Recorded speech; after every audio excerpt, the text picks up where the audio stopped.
एक छोटा सा बोर्ड रेडी की छत से लटक रहा था। उस पे मोटे मार्कर से लिखा हुआ था, घर में कोई नहीं है। मेरी बूढ़ी माँ पालीज़ादा है। मुझे थोड़ी थोड़ी देर बाद उन्हें खाना खिलाने और इतने ही बार रफा हाजिर करवाने जाना पड़ता है। अगर आपको जल्दी है तो अपनी मर्जी से फल तोड़ लीजिए और पैसे कोने पे रैगजीन के गत्ते के नीचे रख दीजिए। साथ ही रेड लिस्ट भी लिखी हुई है। और अगर आपके पास पैसे ना हो तो मेरी तरफ से इजाजत है, ले लीजिएगा। मैंने इधर उधर देखा। पास पड़े तराजू में 2 किलो सेब लिए, दर्जन केले लिए, शापर में डाले, प्राइस लिस्ट से कीमत देखी, पैसे निकाल के रेड़ी के फट्टे के गत्ते वाले कोने को उठाया। वहाँ 100 50 के नोट पड़े हुए थे। मैंने पैसे उसी में रख दिए और उसे वैसे ही ढाप दिया। मैंने इधर उधर देखा कि शायद कोई मेरी तरफ मतवज्जा हो, पर उधर कोई नजर नहीं आया। मैंने शापर उठाया और वापस फ्लैट में आ गया। अफ्तार के बाद मैं और भाई उधर गए। देखा एक बारिश आदमी, दाढ़ी आधी काली आधी सफेद, हल्के क्रीम कलर की शलवार कमीज में रेड़ी को धक्का लगाकर बस जाने ही वाला था। वो हमें देखकर मुस्कुराया और बोला, साहिब फल तो खत्म हो गए हैं।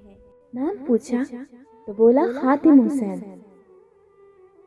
इसके साथ ही हम सामने ढाबे पे बैठ गए। कहने लगा, पिछले 3 साल से अम्मा बिस्तर पे हैं, कुछ नफसियाती सी भी हो गई हैं और अब तो फालिज भी हो गया है।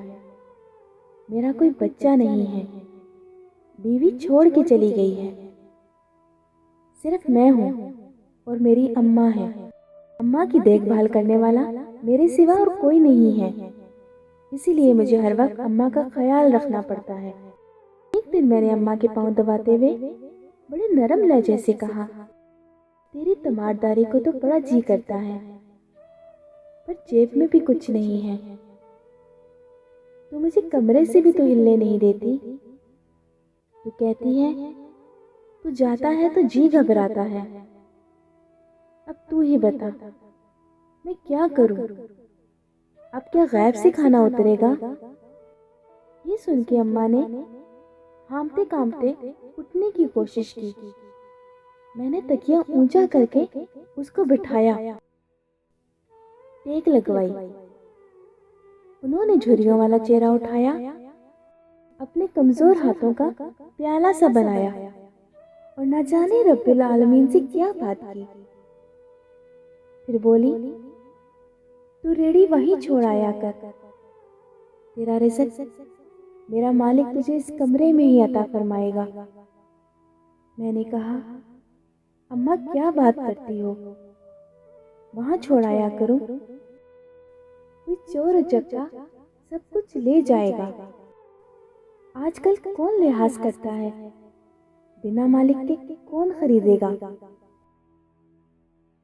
कहने लगी, तो फजर को रेड़ी फलों से भर के छोड़ आया कर और शाम को जाके खाली रेड़ी ले आया कर। 1.5 साल हो गए हैं भाई, सुबह रेड़ी लगा जाता हूँ, शाम को ले जाता हूँ। लोग पैसे भी रख जाते हैं और फल भी ले जाते हैं। ढेला ऊपर नीचे नहीं होता, बल्कि कुछ तो ज्यादा ही रख जाते हैं। अक्सर नफा 300 या 400 से ऊपर ही जाता है। कभी कोई अम्मा के लिए फल रख जाता है और कभी कोई और चीज।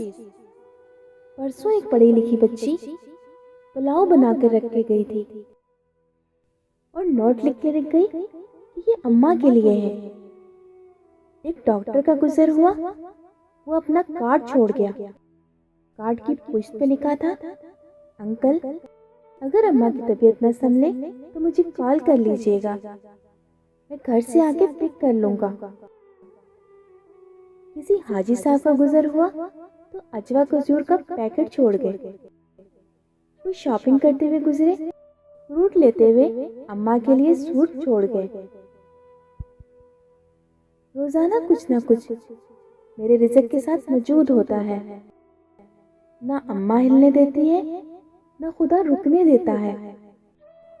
अम्मा तो कहती है तेरा फल बेचने के लिए खुदा खुद नीचे आता है और बेच बाच चला जाता है।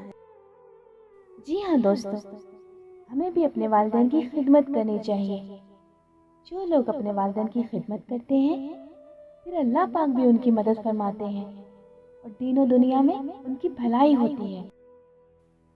अल्लाह पाक हमें भी अपने वालिदैन की खूब खूब खिदमत करने की तौफीक अता फरमाए।